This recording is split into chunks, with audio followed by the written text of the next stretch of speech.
আসসালামু আলাইকুম।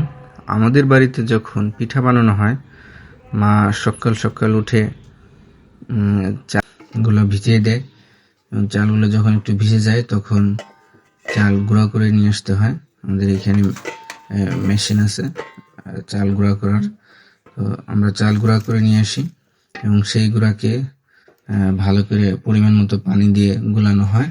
গোলানোর পরে মাটির যে খাস আছে, এটা বর্তমান শহরাঞ্চলে তো দেখা যায় না।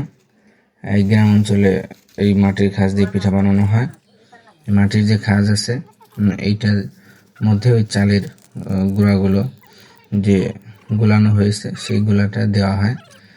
দেওয়ার পরে এত সুন্দর পিঠা হয় যা অতুলনীয়, একদম সফট এবং পিঠাগুলো খুব ফুলে যায়। আমার মা অনেক সুন্দর পিঠা বানাতে পারে, আলহামদুলিল্লাহ, শুক্রিয়া।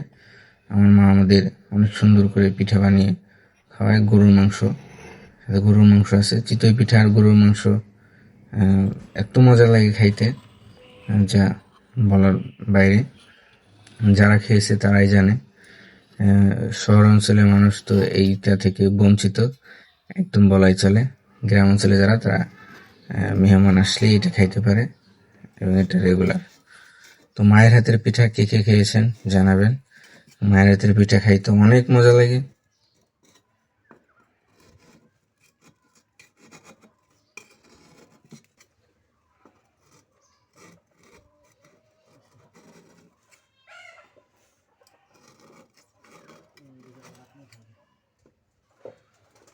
আল্লাহ